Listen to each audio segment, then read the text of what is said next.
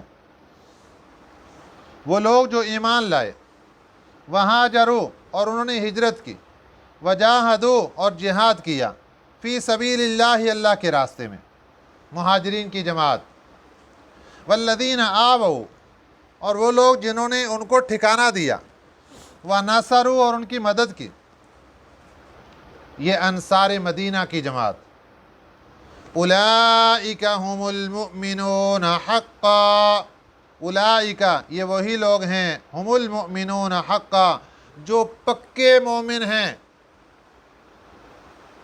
آپ اندازہ لگائیں، مہاجرین کو اور انصار مدینہ کو دونوں کو جمع کر کے اللہ ان کو ایک خوبصورت ٹائٹل دے رہے ہیں اور ان کو ایک سند دنیا کے اندر جاری کر رہے ہیں، اولئک هم المؤمنون حقا، یہ پکے مومن ہیں، یہ سچے مومن ہیں، یہ کامل مومن ہیں۔ اس سے بڑھ کر اور ایمان کس کا ہو سکتا ہے؟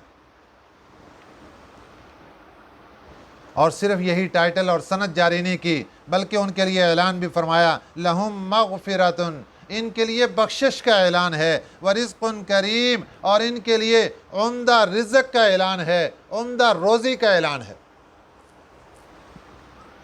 انہی مہاجرین میں حضرت عبد الرحمن بن عوف رضی اللہ تعالی عنہ بھی جس وقت مکہ مکرمہ سے ہجرت کر کے مدینہ طیبہ تشریف لائے، بے سر و سامانی ہے، کچھ پاس نہیں، خالی ہاتھ آئے تھے۔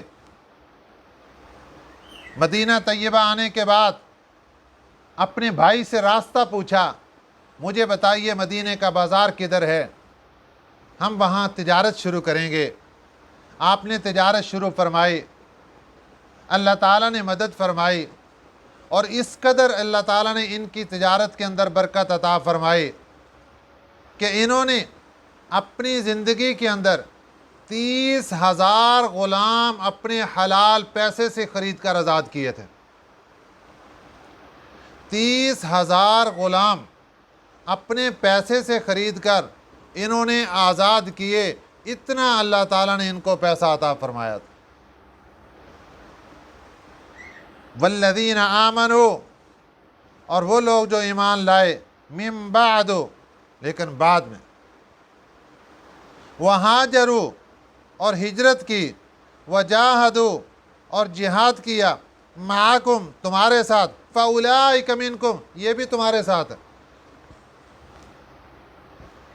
اب ان کا الگ تذکرہ جنہوں نے آپ صلی اللہ علیہ وسلم کے ساتھ ہجرت کی، اولین ایمان والوں میں، اولین ہجرت کرنے والوں میں، اولین جہاد کرنے والوں میں، اور دوسرے لوگوں کا تذکرہ بعد میں کیا۔ اللہ نے فرمایا فضیلت والے یہ بھی ہیں، درجے والے یہ بھی ہیں، لیکن پہلے والے درجے والے اونچے درجے والے ہیں، ان کا ایمان کامل، ان کے لیے اللہ تعالیٰ نے اور الفاظ دیے، اور ان کے لیے فرمایا فَأُولَٰئِكَ مِنْكُمْ یہ لوگ بھی اسی جماعت کا حصہ ہیں، لیکن درجات کا فرق ہے۔ آخر میں اللہ تعالیٰ نے سورۃ الانفال کے آخر میں اللہ تعالیٰ نے وہ قانون جو اوپر وراثت کا بیان فرمایا تھا کہ جب مدینہ طیبہ آنے کے بعد مواخات مدینہ آپ صلی اللہ علیہ وسلم نے بھائی چارہ قائم کیا تو یہ ایک دوسرے کے وارث بن گئے۔ اس کے بعد جب اللہ تعالیٰ نے اسلام کو ترقی عطا فرما دی، پھر اللہ نے قانون بدل دیا کہ اب وراثت کا قانون تبدیل ہوتا ہے۔ وَأُولُو الْأَرْحَامِ اور رشتہ دار بعضهم اولیٰ ببعض ایک دوسرے کے زیادہ حقدار ہیں، فی کتاب اللہ اللہ کی کتاب کے مطابق۔ رشتہ دار یہ ایک دوسرے کے مال کے وارث بنیں گے۔ اب صرف اسلام بھائی چارہ اور اسلامی جو رشتہ ہے اس کی بنا پر وراثت نہیں چلے گی، بلکہ خونی رشتے کی بنا پر وراثت چلے گی، کیونکہ اسلام پھیل چکا تھا۔ اب وہ سسٹم نہیں رہا تھا جو ابتدا میں تھا کہ اگر ایک بھائی یہ مسلمان ہے دوسرا بھائی کافر ہے، اگر باپ مسلمان ہے بیٹا کافر ہے، اگر بیٹا مسلمان ہے باپ کافر ہے۔ اب وہ سسٹم نہیں رہا تھا، بلکہ یہ اکٹھے ہو گئے تھے، رشتے جم گئے تھے، ایک جگہ پہ جمع ہو گئے۔ اللہ نے قانون تبدیل فرما دیا اور فرمایا وَأُولُو الْأَرْحَامِ اور رشتہ دار بعضهم اولیٰ ببعض ایک دوسرے کے وراثت میں زیادہ حقدار ہیں، فی کتاب اللہ اللہ کی کتاب کے مطابق، ان اللہ بکل شیء علیم بے شک اللہ کی ذات ہر چیز کو جاننے والی ہے۔ الحمدللہ ثم الحمدللہ سورۃ الانفال مکمل ہو گئی۔ اللہ تعالی ہمیں ان تمام باتوں پر عمل کرنے کی توفیق عطا فرمائے، آمین۔ وما علینا الا البلاغ المبین۔